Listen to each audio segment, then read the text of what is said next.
সামনে দাঁড়িয়ে থাকা বুদ্ধিমান ছোট্ট মেয়েটি প্রতিদিন তার মায়ের জন্য এক বালতি পানি ভরে আনতো, কাপড় ধোয়ার সময় মাকে সাহায্য করত এবং খাওয়ার সময় লম্বা লাইনে দাঁড়িয়ে নিজের মায়ের খাবারের পাত্র নিয়ে খাবার আনতো। এটা দেখে এক বৃদ্ধ মহিলা মেয়েটির প্রশংসা করে বললেন, বাচ্চাটা শুধু বুদ্ধিমানই নয়, তার মায়ের কষ্টটাও বোঝে। সামনের এক আন্টি তাকে সামনে যেতে বললেন, কিন্তু মেয়েটি না করে দিল। সে বলল, মা আমাকে শিখিয়েছে লাইন ভাঙা ঠিক নয়। ঠিক তখনই পাশে দাঁড়ানো এক ভদ্রলোক নিজের পকেট থেকে একটা ছবি বের করে মেয়েটাকে দেখছিল। তাকে যেন খুব নিজের মতো মনে হচ্ছিল।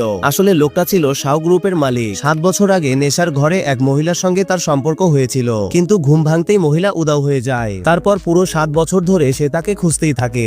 একদিন তার অ্যাসিস্ট্যান্ট খবর দেয় ওই মহিলা এখন এক চা বাগানে শ্রমিক হিসেবে কাজ করছে, আর তার একটি মেয়েও আছে। খবর শুনেই লোকটি সিদ্ধান্ত নেয় ওই মহিলাকে ফিরিয়ে আনবে। ঠিক তখনই তার বোন এসে বলে, মেয়েটির স্বভাব চরিত্র না জেনে তাড়াহুড়ো করবে না, আগে কিছুদিন কাছে থেকে সব বুঝে নাও। এদিকে এক মহিলা শ্রমিক হোঁচট খেয়ে পড়ে যায় এবং ফুটন্ত লুডুসের বাটি ছোট্ট মেয়েটার উপরে পড়তে যাচ্ছিল। ঠিক তখনই লোকটা দৌড়ে গিয়ে তাকে বাঁচায়। সে আতঙ্কিত হয়ে মেয়েটিকে জিজ্ঞেস করে কোথাও পুড়ে গেছে কিনা। তারপর তাকে নিয়ে গিয়ে কলের পানি দিয়ে হাত ধুয়ে দেয় এবং রেগে গিয়ে জিজ্ঞেস করে তার মা এত অসাবধানী কিভাবে। মেয়েটির সঙ্গে সঙ্গে বলে তার মা অনেক কষ্ট করে, তাকে আর তার ছোট্ট মাকে মানুষ করছে, তার মাই দুনিয়ার সেরা মা। লোকটা এটা শুনে আবেগে ভেঙে পড়ে। ঠিক তখনই মেয়েটির মা দৌড়ে এসে মেয়েকে জড়িয়ে ধরে, শরীরের কোথাও পোড়ার দাগ আছে কিনা তা খুঁজতে থাকে। মেয়ে বলে সে ঠিক আছে, আর পাশের ওই আঙ্কেল তাকে বাঁচিয়েছে। মা ওপরে তাকিয়েই থমকে যায়। এ তো সেই মানুষ যার সঙ্গে 7 বছর আগে তার দেখা হয়েছিল। মা রাগে জিজ্ঞেস করে সে এখানে কি করছে। লোকটা বলে সে 7 বছর ধরে তাকে খুঁজছে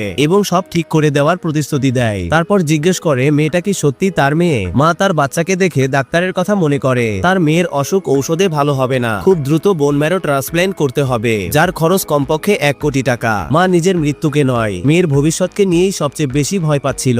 লোকটি তাকে হাসপাতালে নিয়ে যায় এবং ডিএনএ টেস্ট করায়। রিপোর্টে প্রমাণ হয় মেয়েটি সত্যিই তারই মেয়ে। মহিলা তাকে তার জীবনের কথা জিজ্ঞেস করলে লোকটি মিথ্যা বলে, সে নাকি বেকার, সামান্য কিছু সঞ্চয় আছে, আর কাছে একটা ঘর ভাড়া নিয়ে থাকে চাকরি খুঁজবে, যাতে মা মেয়ের দেখাশোনা করতে পারে। মহিলা বলে এইভাবে তাড়াতাড়ি কিছু করতে হবে না, একটু সময় নিতে হবে। রাতের দিকে লোকটা মেয়েটাকে কোলে নিয়ে মহিলার সঙ্গে চা বাগানে ফিরে যায়। মা মেয়ে ঘরের দিকে যেতেই লোকটি একটি লাক্সারি গাড়িতে বসে পড়ে।